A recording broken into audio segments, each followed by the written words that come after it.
Lagot si Kyrie sa mga fans na galit dahil sa pagkuha nito ng pera sa prize money ng isang fan.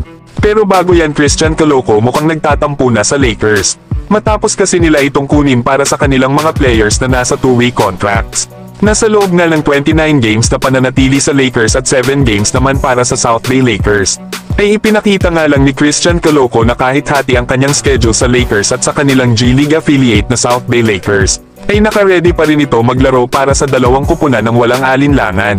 Kaya naman nang ma-interview si Christian Coloco patungkol sa ginagawa nitong pag-a-adjust sa schedule niya sa Lakers at sa G-League, ay sinabi nga ni Christian Coloco na mahirap nga daw ito pero ito nga daw ang katotohanan para sa player na nasa two-way contract. Nasa 10-day road trip nga daw sila sa Lakers. Tapos darating daw siya sa G-League para maglaro naman ng 35 minutes sa South Bay Lakers. Kaya sa palagay daw ni Christian Coloco ay maganda ito na mahirap din. Pero ito nga daw ang kagandahan ng isang player na nasa two-way contract. Kaya challenge na daw yun sa kanya sa pagiging player na nasa two-way contract. Nasa pakiramdam naman daw ni Christian Coloco ay magagamit naman daw niya ito. Yan nga mga idol ang mga sinabi nitong si Christian Coloco. Na kung titingnan nga nating mabuti simula kasi nang maglaro ito sa Lakers ay nanatili din naman itong healthy at always available para sa Lakers. Which is magandang sign sana ito para magamit ng Lakers pagdating ng playoffs. Pagkakataon na nga rin sana ng Lakers na i-convert sa standard contract ang kontrata na two-way deal ni Christian Coloco. Ito nga ay nang magkaroon ng Lakers ng open roster spot matapos nilang i-waive ang kontrata ni Christian Wood. Lalo at ipinawalang bisa nga ng NBA ang nangyaring trade sa pagitan ng Charlotte Hornets at Los Angeles Lakers para kay Mark Williams.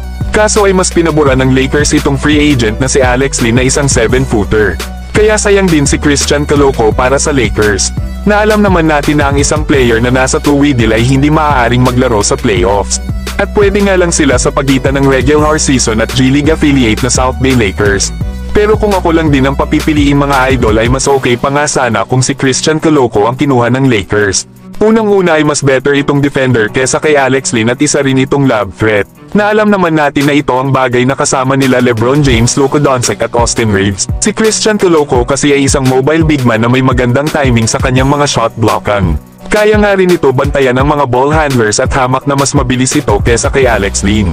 Hindi nga lang si Christian Coloco hanggang sa paint kayang makagawa ng mga block shots. Dahil kahit yung mga nasa labas na mga shooter ay kayang-kaya habulin ni Christian Coloco. Na dito nga sa South Bay Lakers ay ito ang tumatayong defensive anchor ng kanilang kupunan. Ito nga ang bumabantay sa pagdating sa paint at sa mga kalaban na umatake sa basket. Nasa kanya ng 5 games sa G-League ay nag-average ito ng 13 points, 8 rebounds, 1.8 assists at almost 4 blocks per game. Na may shooting naman ito na 56% sa field. Maaari pa naman itong kunin ng Lakers mga idol para i-convert sa standard contract ang kanyang kontrata. Kailangan nga lang ng Lakers ay mag-waive ng isa pa nilang player para magkaroon ng open roster spot para kay Christian Coloco.